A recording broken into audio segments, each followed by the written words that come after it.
తెలుగు రాష్ట్రాల్లో అతిపెద్ద lift manufacturer lifts ట్రై.com dealership కూడా ఇవ్వబడును. Welcome to Suman TV. తెలంగాణలో త్వరలో స్థానిక సంస్థల సమరం మొదలు కాబోతున్నట్టుగా ఇవాల్టితో క్లారిటీ వచ్చింది. తెలంగాణ రాష్ట్ర ప్రభుత్వం అంటే కాంగ్రెస్ పార్టీ అధికారంలోకి వచ్చిన వెంటనే తెలంగాణలో కులగణన ప్రక్రియను మొదలుపెట్టింది. గతేడాది ఫిబ్రవరిలో మొదలైన ఈ కులగణన ప్రక్రియకు సంబంధించిన వివరాల్ని ఇవాళ కాంగ్రెస్ ప్రభుత్వం అసెంబ్లీలో సభ ముందుకు తీసుకొచ్చింది. ముఖ్యమంత్రి రేవంత్ రెడ్డి కులగణనని సభ ముందుకు తీసుకొచ్చిన సందర్భంగా ప్రతిపక్ష బీఆర్ఎస్ పార్టీకి ఒక గట్టి సవాల్ విసిరారు. ఆ సవాల్ ఏంటంటే, దమ్ముంటే ఈ స్థానిక సమరంలో బీసీలకు 42% రిజర్వేషన్లు మీరు ఇస్తారా, నేను ఇస్తున్నాను అంటూ రేవంత్ రెడ్డి చేసిన ఈ వ్యాఖ్యలు ఇప్పుడు తెలంగాణ రాజకీయాల్లో దుమారం రేపుతున్నాయి.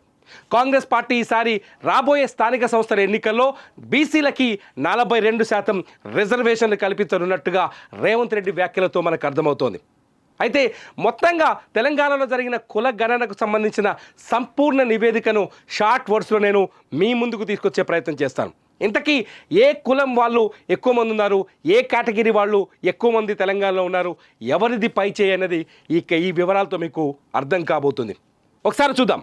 అసెంబ్లీలో ప్రవేశపెట్టిన నివేదిక ప్రకారం, కుల గణన నివేదిక ప్రకారం తెలంగాణలో ఒక్కొక్క క్యాస్ట్ ఏ స్థాయిలో ఉందో ఒకసారి మనం చూద్దాం.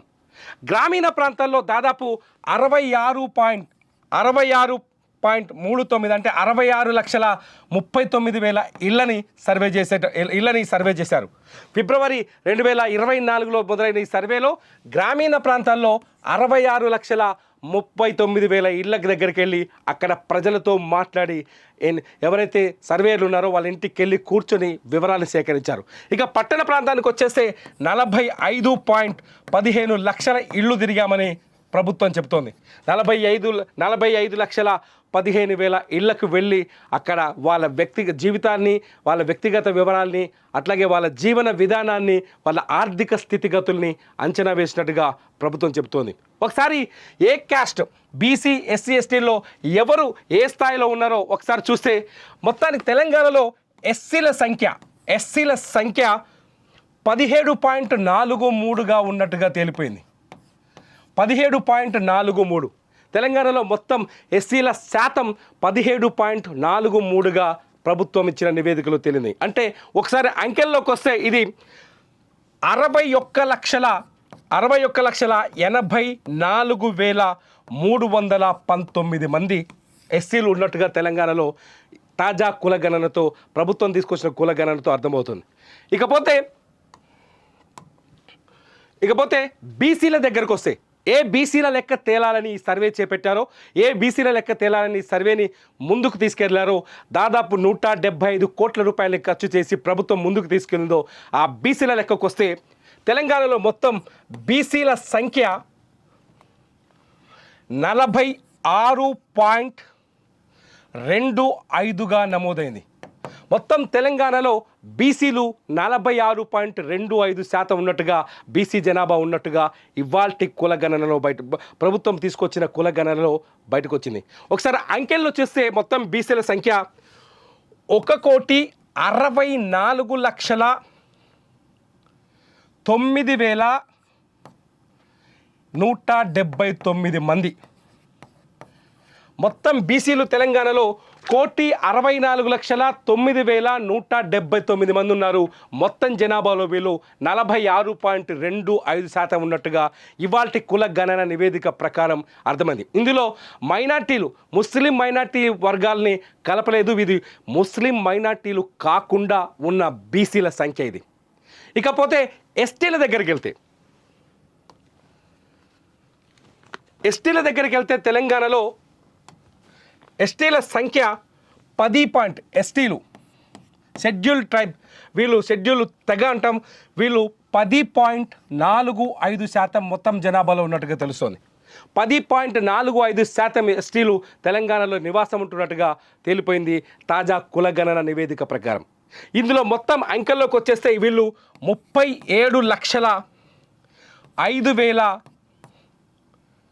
37,5,929 మంది ఎస్టీలు తెలంగాణలో జీవిస్తున్నట్టుగా నేటి తాజా కులగణన వేదిక ఆధారంగా తేలిపోయింది. ఇకపోతే ముస్లిం మైనార్టీలు, ఒకసారి ముస్లిం మైనార్టీలకు వెళ్తే ముస్లిం మైనార్టీల శాతం చూస్తే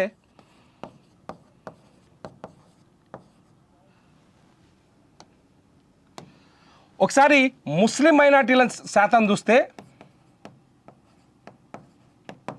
తెలంగాణలో 12.56% ముస్లిం మైనార్టీలు తెలంగాణలో ఉన్నట్టుగా తెలిపింది. మొత్తం జనాభాలో 12.56.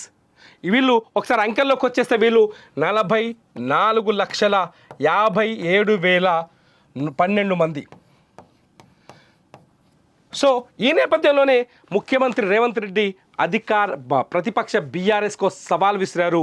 42% బీసీలకు రిజర్వేషన్ ఇవ్వబోతున్నాం, మీరిస్తారా అని. మొత్తంగా ఇవాళ కుల గణన నివేదిక దేశవ్యాప్తంగా ఒక సంచలనం అని చెప్పాలి. కేవలం సంవత్సర కాలంలో ఫిబ్రవరి 2024 ఫిబ్రవరిలో మొదలైన ఈ కుల గణనలో దాదాపు 76,000 ఎన్యూమరేటర్లు పాల్గొన్నారు. దాదాపు 175 కోట్ల రూపాయలని ఖర్చు చేశారు. బోల్డంత కష్టపడి ఈ నివేదికని తయారు చేసి ఇవాళ అసెంబ్లీ ముందుకు తీసుకొచ్చారు. మొత్తంగా కుల గణన అనేది రేపటి తెలంగాణ రాజకీయ ముఖ చిత్రాన్ని మార్చబోతుందని అర్థమవుతోంది.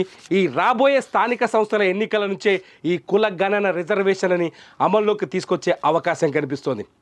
బీసీల సంఖ్య అధికంగా ఉండడంతో తెలంగాణలో బీసీల ప్రాబల్యం వచ్చే ఎన్నికల్లో బలంగా కనిపించే అవకాశం కూడా ఉంది. తెలంగాణ ప్రభుత్వం తీసుకొచ్చిన ఈ కుల గణన నివేదిక పైన మీ అభిప్రాయం ఏంటి? ఈ వీడియో కింద ఖచ్చితంగా మీ కామెంట్ రాయండి. మీ కామెంట్స్ పైన నేను మరో వీడియో చేయడానికి ట్రై చేస్తాను. చూస్తూనే ఉండండి సుమన్ టీవీ.